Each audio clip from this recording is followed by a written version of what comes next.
Namaste. I am Shubhi Vishwakarma and you're watching me at Organiser Weekly's YouTube channel.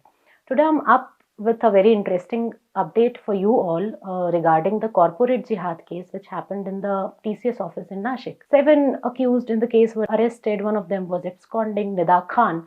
So finally, police has arrested Nida Khan and she has been arrested from Shambhaji Nagar. After 25 days of case coming to the public domain, she is arrested by the Nashik and Shambhaji Nagar police in a joint operation. With her arrest, this case comes to this case completes a full circle, and now we have all the named accused in the FIRs under police arrest and custody.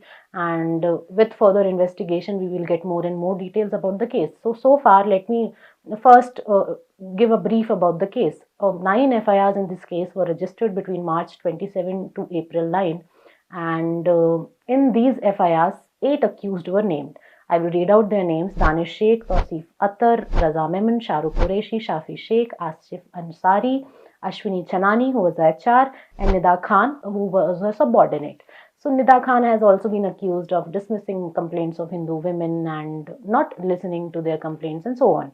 So first, let us understand that why her role becomes so important and why she is one of the prime accused in the case, and how she managed to, remain underground for so many days. 25 days is a long period. Initially, it was claimed that she was in Malegaon, and now she has been arrested from Shambhaji Nagar. So she have moved districts inside the state with police hunting constantly for her. So Nida, in the meanwhile, also moved an anticipatory bail in the Nashik court, which was immediately dismissed, and the anticipatory bail was moved on the grounds that she is 2 months pregnant. Still, court rejected it and demanded her arrest.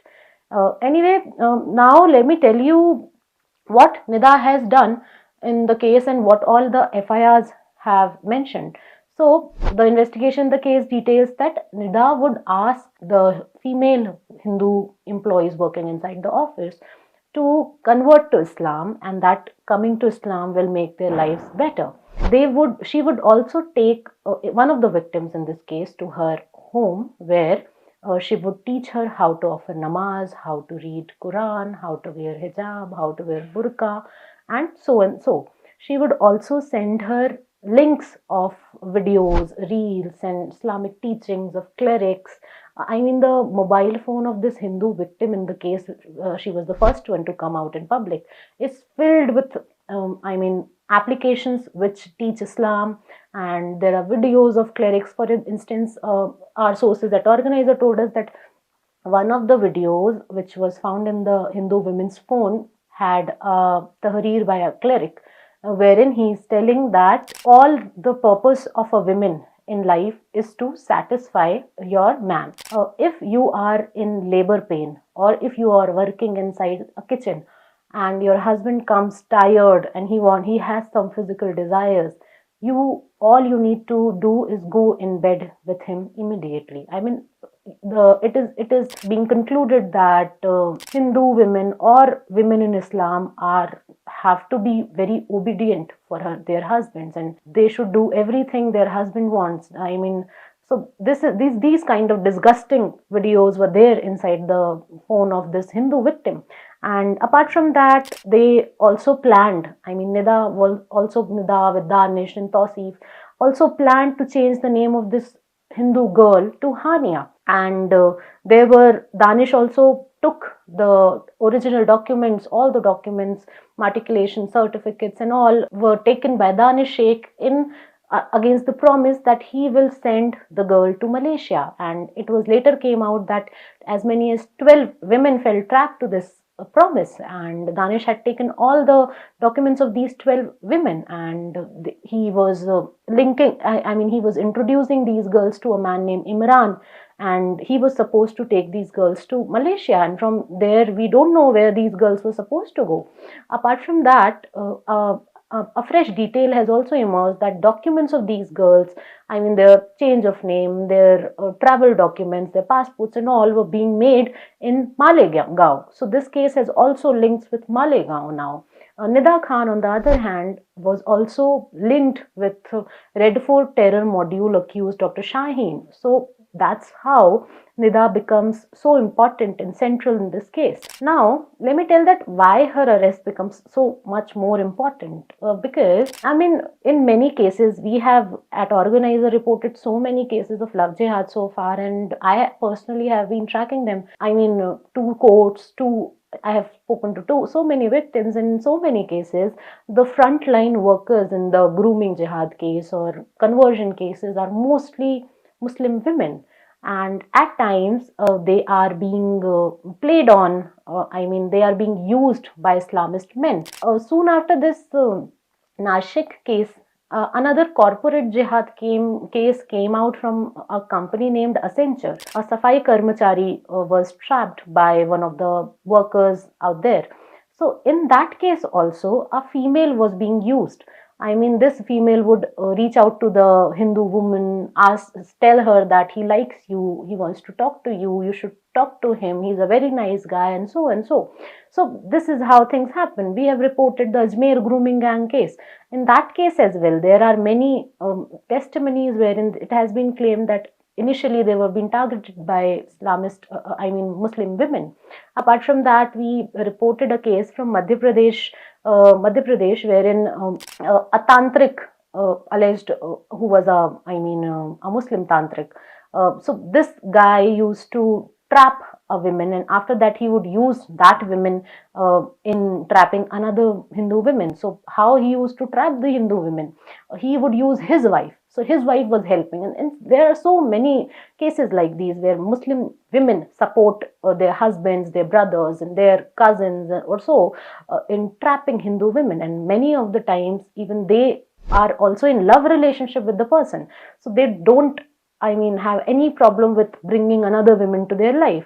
So this is how things go on. They would romanticize about hijab, burqa, and things like this, that you should be very covered, and it is not okay to go out wearing short dresses. And for instance, in this case where they wanted to change the name of this victim to Hania, she was fond of wearing short dresses, sleeveless tops and skirts, but soon after she came in contact with Danish, she stopped wearing it. She would wear full sleeves clothes.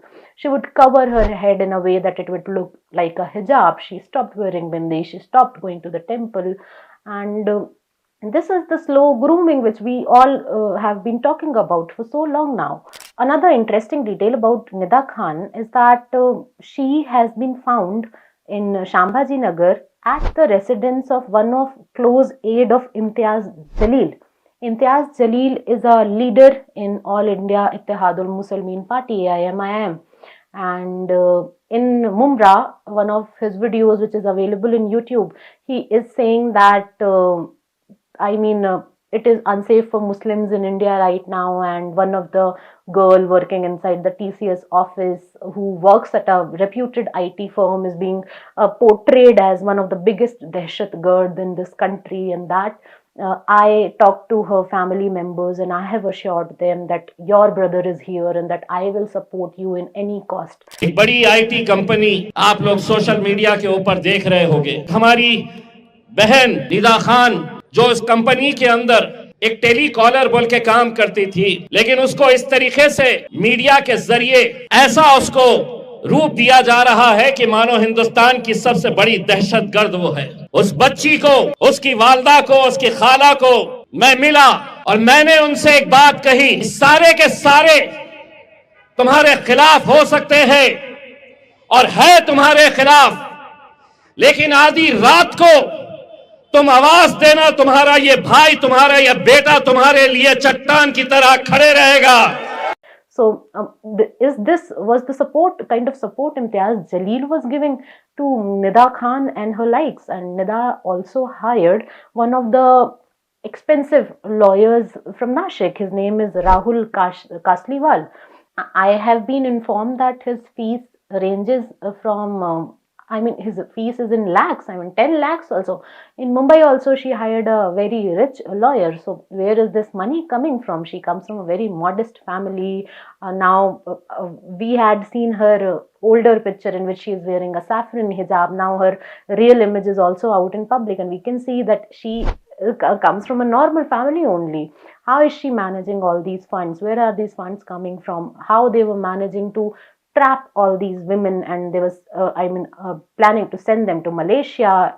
Another detail is there that they also opened banks account of these all these women they had trapped, 10 12 Hindu women in, and the access to those accounts were with Danish and Tosif and gang. One of the transaction has been claimed that it was around 10 lakh rupees. Where this money was coming, what was it for? More, this case has so many layers in it, and in coming days we will see more details coming. So at first instance, which so many so-called mainstream media reported that it was a relationship gone wrong case, has now spiraled into a more grooming jihad case, and apart from that, a trafficking module where Hindu girls are not only systematically targeted for mere conversion or that practice, but to be smuggled to places like Malaysia, and from there we don't know where they were planning to send them. So this case has so much more to it. In coming days, we at Organiser will keep tracking it, and we have been tracking it, and we were the first ones to expose it. You all have read our reports out there in on our website. We have been informing through videos also. Thank you for supporting us in this case. Keep supporting us like this, and we will keep bringing more details in this case. Till then, thank you so much for watching. Namaste.